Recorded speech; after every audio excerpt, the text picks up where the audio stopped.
이재명 정권 출범 이후 첫 1호 법안 여러분들 무엇인지 아십니까? 민생법안, 경제법안 아니었습니다. 윤석열 전 대통령과 김건희 여사 그리고 해병대 순직 사건까지 겨냥한 3대 특검법이었습니다. 무려 수사 인원 577명, 역대 최대 규모입니다. 이쯤 되면 검찰보다 큰 특검이 출범한 셈인데요. 그런데 특검 후보는 누가 추천할까요? 바로 여당, 그것도 더불어민주당과 조국혁신당입니다. 검찰, 경찰 다 놔두고 왜 굳이 특검을 밀어붙이는 것일까요? 오늘 뉴스 데일리 베스트에서는 이 거대한 정치 수사의 민낯을 벗겨보도록 하겠습니다.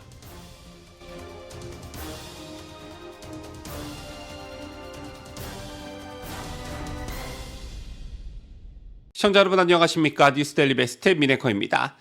이재명 정권이 들어선 후 첫 국무회의에서 통과된 이른바 3대 특검법은 단순한 수사법이 아닙니다. 누가 봐도 제2의 적폐청산 신호탄입니다. 바로 어제였죠. 이재명은 국무회의를 주재하며 3개 특검법을 포함한 법률 공판을 의결했습니다. 윤석열 내란 의혹 특검, 김건희 여사 의혹 특검, 해병대 최상병 사망 사건 특검, 바로 이 세 가지였습니다. 자, 이른바 내란, 김건희, 해병 순직 특검법 3종 세트. 대통령실 강유정 대변인은 이번 특검은 국민이 선택한 내란 심판과 헌정 질서 회복의 뜻을 반영한 것이라고 강조했습니다. 하지만 과연 그럴까요? 이 새 특검법에 배정되는 수사 인원은 총 577명, 파견검사 수만 따지면 서울중앙지검 검사 수 200여 명의 절반을 넘습니다. 또 중앙지검의 형사공판검사 등을 제외한 특별 공공수사검사 수 80여 명보다 약 40명이 더 많습니다. 그야말로 역대급이다, 이런 표현밖에 드릴 수 없겠는데요. 특별검사만 3명, 특검보 18명, 파견검사 120명, 그리고 수사관 및 공무원 436명입니다. 수사기간만 해도 해병대 특검법은 140일, 나머지 두 건은 170일까지 가능합니다. 별건 수사까지 허용되고 수사 중 공소시효 정지 조항까지 포함되어 있습니다. 이쯤 되면 그냥 특검이 아니라 사법체계 전체를 우회하는 정치수사청의 출범이다라고 봐야 합니다. 자, 그런데 여기서 중요한 문제 하나, 특검 후보를 누가 추천합니까? 바로 여당입니다. 그것도 이재명 정권의 집권 연합인 더불어민주당과 조국혁신당이 각각 한 명씩 추천하고 대통령이 이 중 한 명을 임명합니다.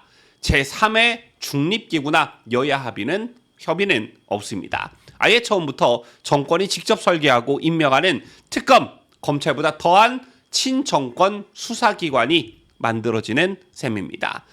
여야 합의 추천이나 야당이 특검 후보를 추천하는 경우는 종종 있었지만 정권을 쥔 쪽에서 특검 추천권을 독점하는 것은 전례가 없었습니다. 이런 구조는 대한민국 헌정사에서 처음 있는 일입니다. 특검의 탄생 목적은 여러분들 뭡니까? 원래 수사기관이 권력의 눈치를 보느라 수사를 못할 경우에 야당이 제기하는 어떤 최후의 수단이었습니다. 박근혜 정부 당시 최순실 국정농단 특검도 그랬고 문재인 정부 시절 조국 일가 수사 때는 특검조차 없었습니다. 하지만 지금은 어떤 상황입니까? 정권이 모든 수사기관을 손에 쥐고 있음에도 불구하고 정권이 자신이 원하는 방식으로 특검을 설계하고 밀어붙이는 모습입니다. 그리고 특검의 내용도 문제가 많습니다. 공소시효 정지 조항이 들어가는 것은 사법체계에서 매우 이례적인 일입니다. 원래 공소시효는 형벌권 남용을 막기 위한 기본 원칙입니다. 지금까지는 피의자가 해외로 도피하거나 특정 예외 사유가 있을 때만 제한적으로 중단되었지만 이번 특검법은 수사기간 동안 아예 공소시효가 멈추도록 만들어놨습니다. 차이는 명백히 위헌 소지가 있는 조항이다, 이렇게 말씀드릴 수가 있겠는데요. 법조계에서도 강한 우려가 쏟아지고 있습니다. 한 전직 판사는 정권이 수사권도 장악한 상태에서 자신에게 유리한 정치 쇼를 하기 위해 특검을 악용하는 구조라고 지적했습니다. 특히 특검 수사의 언론 브리핑을 허용한 조항은 마치 정치 재판을 생중계하듯 여론몰이를 하겠다는 속내로 해석됩니다. 자, 이렇게 되면 남는 건 정치적 타격일 뿐이죠. 윤석열 전 대통령은 물론 김건희 여사 그리고 전 정권 인사들이 줄줄이 수사 대상이 됩니다. 심지어 이 과정에서 별건 수사가 허용된다는 점은 단지 시작은 내란이나 주가 조작이라 할지라도 수사 중 새롭게 포착되는 내용은 뭐든지 수사할 수 있다는 뜻입니다. 이쯤 되면 이건 수사가 아니라 사냥입니다.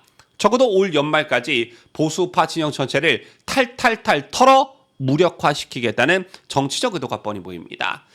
한편 여론조사 결과를 빌미로 국민 지지가 있다고 주장하지만 이것이 과연 헌정질서 회복을 위한 수사인지 아니면 선거 승리를 정당화하기 위한 정치보복인지 의문입니다. 6.3 대선 이후 보수 진영은 상당히 위축된 상황이지요. 이재명 정권은 이 타이밍을 놓치지 않고 정치적 반대 세력을 아예 괴멸시키기 위한 공세로 특검을 활용하는 모습입니다. 자, 그렇다면 앞으로 어떤 일들이 펼쳐질까요? 윤석열 전 대통령은 물론 윤 정부 당시 주요 공직자들도 사실상 전방위적 압박을 받게 될 것입니다. 만약 이 수사가 편향된 언론에 의한 여론을 등에 업고 강행될 경우 보수파 진영은 정치적 방어선조차 제대로 지키기 어려운 상황에 내몰릴 수가 있습니다. 우리는 문재인 정권 시절 이른바 적폐청산이라는 미명 아래 수많은 전직 인사들이 구속되고 재판받았던 시기를 기억하고 있습니다. 그 결과는 무엇이었습니까? 사회적 갈등만 더 커졌고 국민 통합은 사라졌으며 수많은 무고한 이들이 오랜 시간 재판을 받다가 무죄 판결을 받기도 했습니다. 하지만 그때 잃어버린 시간과 명예는 누가 돌려줍니까?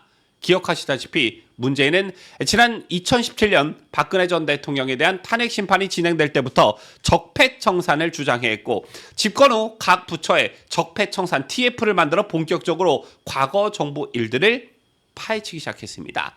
적폐청산 대상은 이명박, 박근혜 정부 인사들과 보수정당은 물론 사법부, 검찰, 대기업 등 그야말로 전방위적이었습니다. 문재인 정권은 검사들을 국정원에 파견 보내 서버를 샅샅이 뒤져 수사거리를 검찰에 줄줄이 넘기게 했습니다. 이후엔 서울중앙지검 공공수사부 검사들이 총동원되다시피 했고 이명박 박근혜 정부 시절 국정원 군의 댓글 사건 등을 재수사했습니다. 이 과정에서 여러분 기억하시다시피 변창훈 검사, 이재수 전 기무사령관 등이 극단적 선택을 하기도 했지요.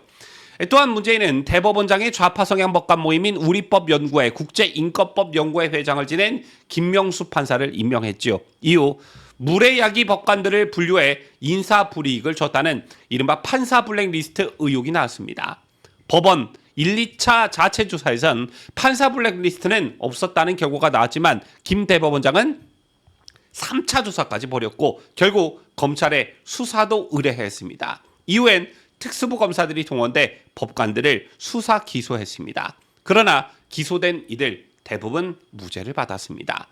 자, 그리고 이재용 삼성전자 회장은 적폐청산 때문에 2번 기소가 됐지요. 국정농단 사건을 수사했던 박영수 특검팀에서 뇌물공여 혐의로 기소가 됐고 서울중앙지검에서는 경영권 승계를 위한 부당합병, 부정회계 의혹으로도 수사를 받고 기소됐습니다. 그러나 중앙지검이 기소한 2번째 사건은 항소심까지 무죄가 선고됐습니다. 자, 이러한 일련의 사건들은 결국 정치적 목적에 따라 법이 도구로 전략한 그런 결과였습니다. 당시에도 정의라는 이름 아래 진행된 수사와 재판이었지만 시간이 흐른 지금 국민들의 기억에 남는 것은 정의고 나발이고 정치보복이라는 뒷맛뿐입니다. 자, 이제 같은 일이 반복되고 있습니다. 이름만 바뀐 제2의 적폐청산이 현실화되고 있는 것입니다. 그리고 그 시작점에는 이재명 정권이 정권 출범 직후 민생이 아닌 보복 수사를 1호 법안으로 선택했다는 사실이 있습니다. 그 정치적 선택이 가져올 결과는 단순히 윤석열 대통령 개인의 문제가 아닐 것입니다. 그것은 곧 자유보수 진영 전체에 대한 전면적 공격이며 야당의 기능을 무력화시키려는 시도일 것입니다. 정치의 목적은 권력 유지가 아니라 국민의 삶을 지탱하는 것, 지키는 것입니다. 전 정권을 수사하기 위해 사법 질서마저 바꾸는 특검, 그 끝은 결코 정의로울 수 없습니다. 그리고 큰 저항에 부딪히게 될 것입니다. 지금까지 저는 자유대한민국을 소화하는 뉴스데일리 베스트 미네커였습니다.